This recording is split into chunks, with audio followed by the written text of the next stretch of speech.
Youth Congress സംസ്ഥാന അധ്യക്ഷ സ്ഥാനം ലഭിക്കാത്തതിലുള്ള അതൃപ്തി, ആ സ്ഥാനം ലഭിക്കാത്തതിൽ നിന്ന് മാത്രമല്ല തന്നെ ദേശീയ നേതൃത്വത്തിലേക്ക് മാറ്റുന്ന സമീപനത്തിനെതിരെ ശക്തമായ വിയോജിപ്പ് രേഖപ്പെടുത്തിയിരിക്കുകയാണ്, അതൃപ്തി രേഖപ്പെടുത്തിയിരിക്കുകയാണ് അബിൻ വർക്കി. നമുക്കറിയാം, കഴിഞ്ഞ ദിവസമാണ് ഈ പ്രഖ്യാപനം ഉണ്ടാകുന്നത്. യൂത്ത് കോൺഗ്രസ് സംസ്ഥാന അധ്യക്ഷ സ്ഥാനത്തേക്ക് പുതിയ വ്യക്തിയെ കൊണ്ടുവരുന്നത്. ഒരു സമവായം എന്ന നിലയിലാണ് ഈ പ്രഖ്യാപനം. OJ ജനീഷിനെ യൂത്ത് കോൺഗ്രസ് സംസ്ഥാന അധ്യക്ഷനായി AICC നിയമിച്ചുകൊണ്ടുള്ള ഒരു പ്രഖ്യാപനം വരുന്നത്.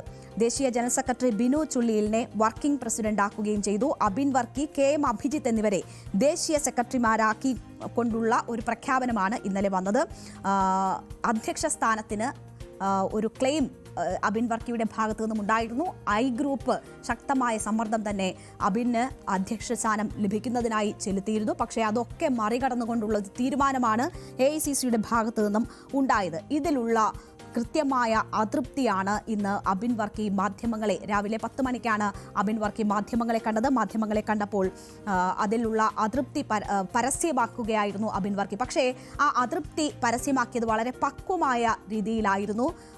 നേതൃത്വത്തിനോട് ഒപ്പം തന്നെ വിധേയനായി നിൽക്കുകയും അതേസമയം തനിക്ക് എന്താണ് നേരിട്ടുള്ള അതൃപ്തി എന്നത് വ്യക്തമാക്കുകയുമാണ് അബിൻ വർക്കി ചെയ്തിരിക്കുന്നത്. സംസ്ഥാനത്ത് തന്നെ പ്രവർത്തനം തുടരാനുള്ള ഒരു അവസരം നേതൃത്വം സൃഷ്ടിക്കണം എന്നതാണ് അബിൻ വർക്കിയുടെ ആവശ്യം. അക്കാര്യം നേതൃത്വത്തോട് ആവശ്യപ്പെട്ടിട്ടുണ്ട്. അത്തരം സ്വാതന്ത്ര്യം നൽകുന്ന പാർട്ടിയാണ് കോൺഗ്രസ്. ആ സ്വാതന്ത്ര്യം ഉപയോഗിച്ചുകൊണ്ട് തന്നെ അത്തരം ഒരു അവസരം നൽകണം. അത് സ്ഥാനമാനങ്ങൾക്ക് വേണ്ടിയല്ല, കേരളത്തിൽ തുടർന്നും പ്രവർത്തിക്കാനുള്ള ആഗ്രഹം കൊണ്ടാണ് എന്ന് പറഞ്ഞുകൊണ്ട് അത്തരമൊരു ആഗ്രഹം ഞാൻ നേതൃത്വത്തെ അറിയിച്ചിട്ടുണ്ട് എന്ന കാര്യമാണ് അബിൻ വർക്കി ഇന്ന് മാധ്യമങ്ങളോട് പറഞ്ഞത്. കോൺഗ്രസ് ദേശീയ സെക്രട്ടറിയായി നിയോഗിക്കപ്പെട്ട അബിൻ വർക്കി സ്ഥാനങ്ങളല്ല തനിക്ക് പ്രധാനം എന്നത് ആവർത്തിച്ച് പറയുന്നു. താൻ എന്നും കോൺഗ്രസ്സുകാരനാണ്.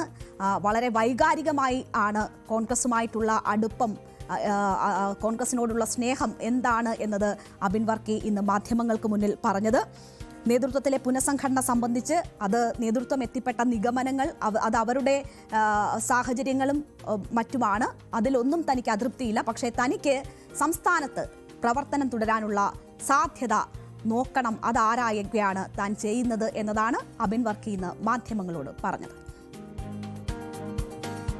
എൻ്റെ പേരിനൊപ്പം കോൺഗ്രസ് എന്ന ഒരു ടാഗും കൂടെ വരുമ്പോൾ മാത്രമാണ് എനിക്കൊരു മേൽവിലാസം ഉണ്ടായുള്ളൂ എന്നാണ് ഞാൻ കരുതുന്നത്. അതുകൊണ്ട് തന്നെ ആ മേൽവിലാസത്തെ കളങ്കപ്പെടുത്തുന്ന ഒന്നും തന്നെ എൻ്റെ ഭാഗത്തുനിന്ന് ഉണ്ടാവില്ല. എൻ്റെ പാർട്ടി നടത്തുന്ന ഒരു മഹായുദ്ധമാണ് കേരളത്തിൽ നടത്തുന്നത്. ആ മഹായുദ്ധം നടത്തുമ്പോൾ കേരളത്തിൽ ഉണ്ടാവേണ്ട ഒരു അനിവാര്യതയുണ്ട്. കാരണം ഞാനടക്കമുള്ള ആളുകൾ കഴിഞ്ഞ കുറേ കാലമായി ഈ നാട്ടിലെ കമ്മ്യൂണിസ്റ്റ് സർക്കാരുകൾക്കെതിരെയും BJP സർക്കാരുകൾക്കെതിരെയും സാധാരണ പ്രവർത്തകരോടൊപ്പം സമരങ്ങൾ നടത്തി വരികയാണ്. ഒട്ടേറെ ആശയപ്രചരണങ്ങൾ നടത്തി വരികയാണ്. ഇപ്പോൾ അതൊരു പഞ്ചായത്ത് ഇലക്ഷന്റെ പടിവാതിൽക്കൽ വന്ന് നിൽക്കുകയാണ്. അതോടൊപ്പം തന്നെ ഒരു നിയമസഭാ തെരഞ്ഞെടുപ്പിന്റെ പടിവാതിൽക്കലാണ് കേരളം എത്തി നിൽക്കുന്നത്. ഈ തെരഞ്ഞെടുപ്പ് എന്ന് പറയുന്നത് കോൺഗ്രസിന് ഏറ്റവും സുപ്രധാനമായ ഒന്നുകൂടിയാണ്. അതുകൊണ്ട് തന്നെ കേരളത്തിൽ ഒരു പ്രവർത്തനം തുടരണമെന്നായിരുന്നു എൻ്റെ ആഗ്രഹം. മുന്നേയും അങ്ങനെ തന്നെയാണ് ആഗ്രഹിച്ചിരുന്നത്. ഞാൻ ഈ പ്രഖ്യാപനം വന്നതിന് ശേഷം ബഹുമാനപ്പെട്ട നേതാക്കന്മാരോട് അഭ്യർത്ഥിക്കാൻ ആഗ്രഹിക്കുകയാണ്. എനിക്ക് കേരളത്തിൽ തുടരാനുള്ള ഒരു അവസരം തരണമെന്ന് ഞാൻ അഭ്യർത്ഥിക്കുകയാണ്. അപ്പോൾ 2 നിർണായക തെരഞ്ഞെടുപ്പുകൾ വരാനിരിക്കുകയാണ്. തദ്ദേശ തെരഞ്ഞെടുപ്പും നിയമസഭാ തെരഞ്ഞെടുപ്പും വരാനിരിക്കുന്നു. കഴിഞ്ഞ കുറേ വർഷങ്ങളായി താൻ കേരളത്തിൽ കോൺസെൻട്രേറ്റ് ചെയ്താണ് പ്രവർത്തനം നടത്തിക്കൊണ്ടിരിക്കുന്നത്. അതുകൊണ്ട് തന്നെ ഈ ഘട്ടത്തിൽ, ഈ നിർണായക ഘട്ടത്തിൽ ഇവിടെ തന്നെ പ്രവർത്തനം തുടരാനുള്ള അനുമതി തരണം എന്നൊരു അഭ്യർത്ഥനയാണ് അബിൻ വർക്കി മുന്നോട്ട് വയ്ക്കുന്നത്. ഇപ്പോഴത്തെ തീരുമാനത്തിലേക്ക് കാര്യങ്ങൾ എത്തിയതിന് പിന്നിൽ പല ഘടകങ്ങൾ ഉണ്ടാകും എന്നത് അബിൻ വർക്കി പറയുന്നു. അപ്പോഴും ഒരു ചോദ്യം, എന്തുകൊണ്ട് അബിൻ വർക്കി തഴയപ്പെട്ടു എന്നതാണ്. പാർട്ടി പറഞ്ഞതെല്ലാം എല്ലാം താൻ ചെയ്തിട്ടുണ്ട് എന്ന് അബിൻ വർക്കി പറയുന്നുണ്ട്. പാർട്ടി പറഞ്ഞത് മാത്രമേ താൻ ചെയ്തിട്ടുള്ളൂ എന്നും പറയുന്നുണ്ട് മാതൃകാപരമായി. അപ്പോൾ എന്തുകൊണ്ട് അബിൻ വർക്കി തഴയപ്പെട്ടു? അതിൽ പ്രധാനം ഒന്ന് ഗ്രൂപ്പാണ്. കോൺഗ്രസിലെ ഗ്രൂപ്പ് സമവാക്യങ്ങളുടെ ഭാഗമായാണ് അബിൻ വർക്കി തഴയപ്പെട്ടിരിക്കുന്നത്. മറ്റൊന്ന് സമുദായ സമവാക്യം എന്നതാണ്. സമുദായ സമവാക്യം കാരണമാക്കിക്കൊണ്ട് ഗ്രൂപ്പ് സമവാക്യം വരുത്താൻ വേണ്ടി അബിൻ വർക്കിയെ തഴഞ്ഞു എന്നതാണ്. അപ്പോൾ ഈ കാര്യങ്ങളിൽ എന്താണ് അബിൻ വർക്കിക്ക് പറയാനുള്ളത് എന്നത് കൂടി കേൾക്കണം. മറ്റൊന്ന്, ഈ യൂത്ത് കോൺഗ്രസിന്റെ തെരഞ്ഞെടുപ്പ് നടക്കുന്നത് രാഹുൽ ഗാന്ധിയുടെ നിർദ്ദേശപ്രകാരമാണ്. രാഹുൽ ഗാന്ധി മുന്നോട്ട് വെച്ച മാർഗനിർദ്ദേശം അനുസരിച്ചുകൊണ്ടാണ് ഈ തെരഞ്ഞെടുപ്പ് നടന്നു വരുന്നത്. അപ്പോൾ അങ്ങനെ ഒരു തെരഞ്ഞെടുപ്പ് നടന്ന് അതിൽ 1,70,000-ഓളം വോട്ട് നേടിയ വ്യക്തിയാണ് അബിൻ വർക്കി. രാഹുൽ മാങ്കൂട്ടത്തിലാണ് അന്ന് ഒന്നാം സ്ഥാനത്തെത്തിയത്. വ്യാജ തിരിച്ചറിയൽ കാർഡ് മറ്റും ഒക്കെയായി പല ആരോപണങ്ങൾ അതുമായി ബന്ധപ്പെട്ട് അന്ന് തന്നെ ഉയർന്നിരുന്നു. പക്ഷേ രാഹുൽ മാങ്കൂട്ടത്തിൽ ജയിച്ചു വരുന്നു. അതിനുശേഷം പാർട്ടിക്ക് തന്നെ ഏറ്റവും മോശമായ ഒരു സാഹചര്യം സൃഷ്ടിച്ചുകൊണ്ടാണ് രാഹുൽ മാങ്കൂട്ടത്തിന് ആ സ്ഥാനം ഒഴിയേണ്ടി വരുന്നത്. അതിന് പിന്നാലെ ഒരു അധ്യക്ഷനെ തെരഞ്ഞെടുക്കുമ്പോൾ എന്തുകൊണ്ട് പിന്നീട് ഏറ്റവും കൂടുതൽ വോട്ട് നേടിയ താൻ തഴയപ്പെടുന്നു എന്നൊരു ചോദ്യമുണ്ട്. അങ്ങനെ തഴയപ്പെടുകയാണെങ്കിൽ അത് രാഹുൽ ഗാന്ധി നിർദ്ദേശിച്ച തെരഞ്ഞെടുപ്പ് മാനദണ്ഡങ്ങൾക്ക് വിരുദ്ധമല്ലേ എന്ന ഒരു ചോദ്യം കൂടിയുണ്ട്. ഇക്കാര്യങ്ങൾ മാധ്യമങ്ങൾ ചോദിക്കുമ്പോൾ അതിനും അബിൻ വർക്കിക്ക് മറുപടിയുണ്ട്. പക്ഷേ അതെല്ലാം തന്നെ പാർട്ടി അച്ചടക്കത്തിനുള്ളിൽ നിന്നുകൊണ്ട് പറയാനാണ് അബിൻ വർക്കി ശ്രമിച്ചിട്ടുള്ളത്. രാഹുൽ ഗാന്ധി നിർദ്ദേശിച്ച പ്രകാരമാണ് വെറും മണ്ഡലം സെക്രട്ടറി ആയിരുന്ന തനിക്ക് ഈ സ്ഥാനം വരെ എത്താൻ കഴിഞ്ഞത് ആ ഒരു മാർഗനിർദ്ദേശം പിന്തുടർന്നതുകൊണ്ടാണ് എന്ന് അബിൻ വർക്കി പറയുന്നു. മറ്റൊന്ന് സമുദായമാണ്. സമുദായമാണോ അബിൻ വർക്കിക്ക് വിനയായത് എന്ന ഒരു ചോദ്യം കൂടി മാധ്യമങ്ങൾ ഉയർത്തിയപ്പോൾ അബിൻ വർക്കിയുടെ മറുപടി ഇതായിരുന്നു. അതൊന്ന് കേൾക്കാം. ഞങ്ങളൊക്കെ മതേതരത്വം മുറുക്കെ പിടിച്ച് അത് കണ്ണിലെ കൃഷ്ണമണി പോലെ കാത്തു സൂക്ഷിക്കുന്ന പ്രസ്ഥാനത്തിലെ പ്രവർത്തകരുമാണ്. അപ്പോൾ ഈ പ്രസ്ഥാനത്തിൽ അങ്ങനെ ഇപ്പോൾ ഞാനതിലും പ്രത്യേക സമുദായക്കാരനായതുകൊണ്ടാണോ അങ്ങനെ ഒരു ഘടകമെന്ന് ചോദിച്ചാൽ നേതൃത്വമാണ് അതൊക്കെ വിശദീകരിക്കുന്നത്. ഞാൻ കരുതുന്നില്ല. കാരണം അങ്ങനെ ഒരു മതേതരത്വം പേർന്ന കോൺഗ്രസ് പ്രസ്ഥാനത്തിന് അങ്ങനെയൊക്കെ എടുക്കാൻ പറ്റുമോ? ഇനി ഞാനൊരു ക്രിസ്ത്യാനി ആയതാണോ എൻ്റെ കുഴപ്പം? മാധ്യമങ്ങൾ ചോദിച്ച അതേ ചോദ്യം ഒരു അർത്ഥത്തിൽ അച്ചടക്കത്തിൻ്റെ ഉള്ളിൽ നിന്നുകൊണ്ട് തിരിച്ചു ചോദിക്കുകയാണ് അബിൻ വർക്കി ചെയ്തത്. അപ്പോൾ എന്താണ് അബിൻ വർക്കിക്കുണ്ടായിട്ടുള്ള പരിഭവം എന്നത് ഓരോ വാക്കുകളിലും നിഴലിക്കുന്നുണ്ട്. വളരെ വൈകാരികമായിട്ടാണ് താൻ മാനവരക്തമാണ് ഞങ്ങളിലുള്ളത്, അതാണ് ഞങ്ങൾ പറഞ്ഞിട്ടുള്ളത്. മതേതരത്വം കാത്തുസൂക്ഷിക്കുന്ന പാർട്ടിയിൽ നിന്ന് സമുദായത്തിൻ്റെ പേരിലൊരു തീരുമാനം അങ്ങനെ ഉണ്ടായി എന്ന് കരുതുന്നില്ല എന്ന കാര്യമാണ് പറയുന്നത്. അപ്പോൾ പോലും ആ ചോദ്യം മാധ്യമങ്ങൾക്ക് മുന്നിലോട്ട് തിരിച്ചു ചോദിക്കുകയാണ് അബിൻ വർക്കി ചെയ്തത്. എന്തായാലും വലിയ പ്രതിഷേധമാണ് ഉയർത്തിയിരിക്കുന്നത്. പ്രതിഷേധം എന്നതിനപ്പുറം വലിയ അതൃപ്തി ഇക്കാര്യത്തിൽ ഉണ്ട് എന്നതാണ് അബിൻ വർക്കിയുടെ വാക്കുകൾ നൽകുന്ന സൂചന. അത് അബിൻ വർക്കിയുടേതും ഐ ഗ്രൂപ്പിൻ്റെയും ഒക്കെ പ്രതിഷേധമാണ്. വലിയ സമ്മർദ്ദം അബിൻ വർക്കിക്കായി നടത്തിയിട്ടും അത് നടപ്പിലാകാതെ പോയതിലുള്ള ബുദ്ധിമുട്ടാണ്. ഇക്കാര്യത്തിൽ ഒരു തിരുത്തൽ ഉണ്ടാകുമോ എന്ന് ചോദിച്ചാൽ അതിനുള്ള സാധ്യത വളരെ വിരളമാണ് എന്ന് തന്നെ നമ്മൾ പറയേണ്ടി വരും. അബിൻ വർക്കിയുടെ പ്രതികരണം വ്യക്തിപരം എന്നതാണ്. വി.ഡി. സതീശൻ ഈ വിഷയത്തിൽ പ്രതികരിച്ചിരിക്കുന്നത്. യോഗ്യനായതുകൊണ്ടാണ് ദേശീയ സെക്രട്ടറി ആക്കിയത് എന്നത് വി.ഡി. സതീശൻ പറയുന്നു. കേരളത്തിലിരുന്ന് രാജ്യം മുഴുവൻ പ്രവർത്തിക്കാമല്ലോ എന്ന ഒരു സാധ്യത ചൂണ്ടിക്കാണിക്കുകയാണ് KPCC അധ്യക്ഷൻ ചെയ്തിരിക്കുന്നത്. KC വേണുഗോപാലുമായി ഉപമിച്ചുകൊണ്ടാണ് KC വേണുഗോപാൽ എങ്ങനെ പ്രവർത്തനം കൊണ്ടുപോകുന്നു എന്ന കാര്യം ചൂണ്ടിക്കാട്ടിയാണ് ഈ ഉപദേശം KPCC അധ്യക്ഷൻ അബിൻ വർക്കിക്ക് നൽകുന്നത്. PJ കുര്യൻ ഈ വിഷയത്തിൽ പ്രതികരിച്ചു. എല്ലാ വശങ്ങളും പരിശോധിച്ചാണ് പാർട്ടി തീരുമാനമെടുത്തതെന്നും അതെല്ലാവരും അംഗീകരിക്കണം എന്നതുമാണ് PJ കുര്യൻ ഈ വിഷയവുമായി ബന്ധപ്പെട്ട് പറയാനുണ്ടായിരുന്നത്. അപ്പോൾ നേതാക്കളുടെ ഈ പ്രതികരണം നൽകുന്നത് ഒരു തിരുത്ത് ഈ വിഷയവുമായി ബന്ധപ്പെട്ടുണ്ടാകില്ല, ഏറെ ആലോചിച്ചെടുത്ത തീരുമാനമാണ് എന്നതാണ്. വളരെ പെട്ടെന്ന് ആ പ്രതികരണങ്ങൾ കൂടി കണ്ടുവരാം. ഓരോരുത്തരുടെ വ്യക്തിപരമായ കാര്യമല്ലേ, അവരൊരു പ്രൊസീജിയർ അനുസരിച്ചിട്ടാണ് യൂത്ത് കോൺഗ്രസിന്റെ അഖിലേന്ത്യാ കമ്മിറ്റി പ്രസിഡന്റിനെ ഒരു ടീമിനെയും വെച്ചിരിക്കുന്നത്. ആ ടീം നല്ല പിള്ളേരാണ്, എല്ലാവരും നല്ല ചെറുപ്പക്കാരാണ്, ഒന്നിനൊന്ന് മെച്ചമുള്ള ആളുകളാണ്, എല്ലാവരും അതിന് യോഗ്യരായിട്ടുള്ള ആളുകളാണ്. അവർ നല്ല ടീമായി നിന്ന് പ്രവർത്തിച്ച് യൂത്ത് കോൺഗ്രസിനെ നേരത്തെ ഉണ്ടായതിനേക്കാൾ കൂടുതൽ ശക്തിപ്പെടുത്താനുള്ള ശ്രമിക്കും. അവർ നല്ല ടീമാണ്, നന്നായി വർക്ക് ചെയ്യും. ഞങ്ങൾക്ക് എല്ലാവർക്കും നല്ല പ്രതീക്ഷയുള്ള ഒരു ടീമാണ്. അത് നന്നായി വർക്ക് ചെയ്യട്ടെ. ഇല്ല, അതൊന്നും കുഴപ്പമില്ല. അതൊക്കെ അവർ ചെറിയ ചെറിയ കാര്യങ്ങളല്ല. ഇതിനൊന്നും ഞാൻ മറുപടി പറയുന്നത് അല്ല. അതൊക്കെ വ്യക്തിപരമായ കാര്യങ്ങളല്ല. അതൊന്നും ഞാൻ അല്ലല്ല അതിനൊന്നും മറുപടി പറയേണ്ട ആളല്ല ഞാൻ നല്ല കുട്ടികളാണ് അവരെല്ലാവരും. എനിക്ക് വളരെ അടുപ്പമുള്ള എല്ലാവരും അടുപ്പമുള്ള കുട്ടികളാണ്. അവരെല്ലാം നന്നായി വർക്ക് ചെയ്യുന്നവരാണ്. അവർക്ക് കിട്ടിയ ഒരു അംഗീകാരമാണ്. ഞാൻ അവരെല്ലാവരെയും അഭിനന്ദിക്കുന്നു.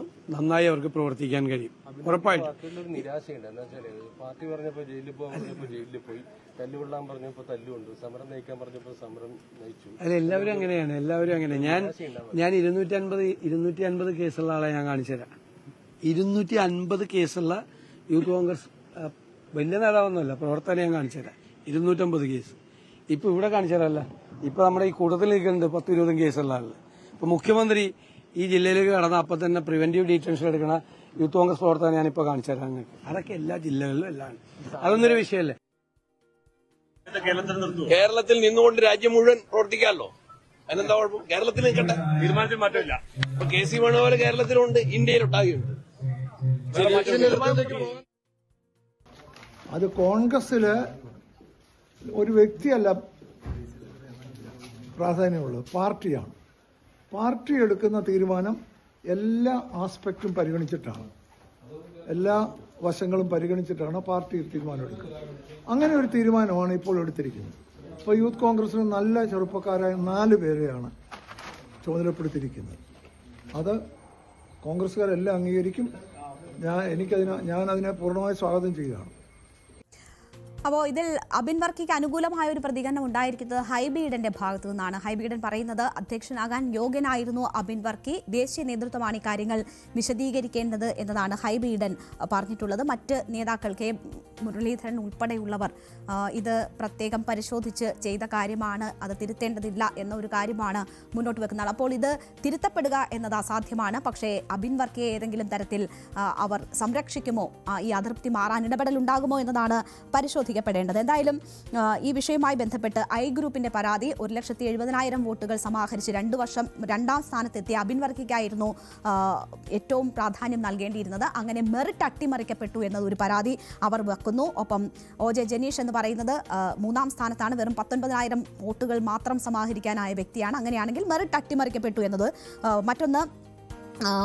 ഈ 72 കേസുകൾ അബിൻ വർക്കിക്ക് ഇവിടെ ഈ സംഘടനയുമായി ബന്ധപ്പെട്ട് നടന്ന പ്രതിഷേധങ്ങളിലും മറ്റും പങ്കെടുത്തുകൊണ്ടുണ്ട്. 72 കേസുകൾ.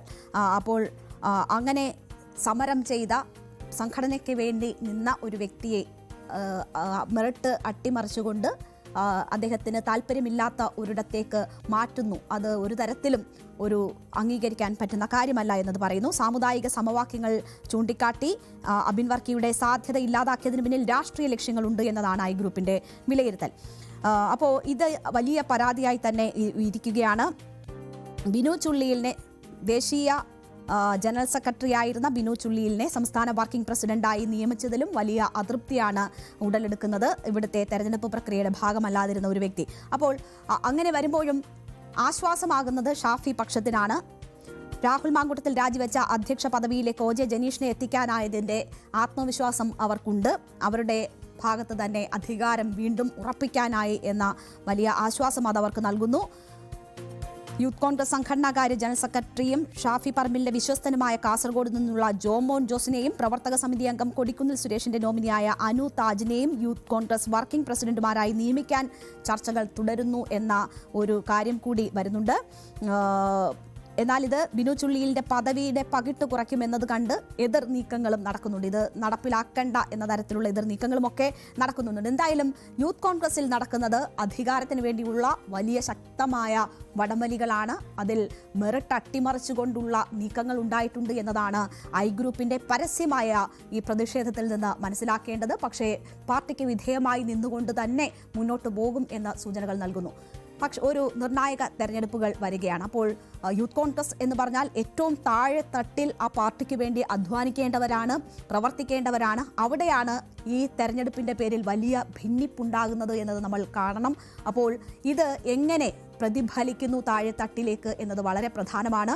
ഈ സംഘടനയ്ക്ക് വേണ്ടി മുന്നിൽ നിന്ന് നയിച്ച പോരാട്ടങ്ങളുടെ മുന്നിൽ നിന്ന വ്യക്തി തഴയപ്പെടുന്ന ഒരു സാഹചര്യം സൃഷ്ടിക്കുന്നു. ഇനി ഒരു പുതിയ നേതൃത്വം വന്ന് ഈ സംഘടനയെ ഊർജ്ജസ്വലമായി മുന്നോട്ട് കൊണ്ടുപോവുക ഈ ചുരുങ്ങിയ സമയത്തിനുള്ളിൽ എത്രമാത്രം സാധ്യമാകും തുടങ്ങിയ ചോദ്യങ്ങളൊക്കെയാണ് ഉയരുന്നത്. എന്തായാലും ഗ്രൂപ്പ് സമവാക്യങ്ങളും പിടിവലികളും ഒക്കെ എന്നും കോൺഗ്രസിന് തലവേദനകൾ സൃഷ്ടിച്ചിട്ടുണ്ട്. ആരംഭിച്ചിട്ടേ ഉള്ളൂ. ഇപ്പോൾ ഒരു നിർണായക തെരഞ്ഞെടുപ്പിലേക്ക് പോകുന്ന ഘട്ടത്തിലും അത് തന്നെ ആവർത്തിക്കപ്പെടുന്നു. യുവജന സംഘടനയുടെ തലപ്പത്താണ് ഇത് വരുന്നത്. എന്തായിരിക്കും ഇതിന്റെ പ്രതിഫലനങ്ങൾ എന്നത് കാത്തിരുന്ന് തന്നെ കാണണം. രാഹുൽ ഗാന്ധിയുടെ നിർദ്ദേശങ്ങൾ അട്ടിമറിക്കപ്പെട്ടു എന്ന ഒരു കാര്യം കൂടിയാണ് അബിന്റെ ഈ പ്രതിഷേധത്തിൽ നിന്നും വ്യക്തമാകുന്നത്. അവർ അതും ഉയർത്തിക്കാട്ടാൻ ശ്രമിക്കുകയാണ്. ഒരു പക്ഷേ ഏതെങ്കിലും സ്ഥാനമാനങ്ങൾ നൽകിക്കൊണ്ട് KPCC സെക്രട്ടറിമാരെയൊക്കെ നിശ്ചയിക്കാനിരിക്കുന്ന ഒരു സാഹചര്യമുണ്ട്. അങ്ങനെ ഒരു അക്കോമഡേഷൻ നൽകിക്കൊണ്ട് ഈ പ്രശ്ന പരിഹാരത്തിനുള്ള നീക്കം ഉണ്ടാകുമോ എന്നതാണ് നോക്കിക്കാണേണ്ടത്. അബിൻ വർക്കിക്ക് കേരളത്തിൽ തന്നെ പിണറായി വിജയനെതിരെ സമരം ചെയ്ത് പോകാനുള്ള ഒരു അവസരം നേതൃത്വം സൃഷ്ടിക്കുമോ ഇല്ലയോ എന്നത് കാത്തിരുന്ന് കാണണം. എന്തായാലും പ്രശ്നം രമ്യമായി പരിഹരിക്കുന്നതാണ് ആ സംഘടനയ്ക്കും കോൺഗ്രസ് പാർട്ടിയെ സംബന്ധിച്ചും നല്ലത് എന്നതാണ് നമുക്ക് പറയാനുള്ളത്. എന്തായാലും കാത്തിരുന്ന് തന്നെ കാണാം അവർ എങ്ങനെ അവരുടെ പ്രശ്നങ്ങൾ പരിഹരിക്കുന്നു എന്നത്.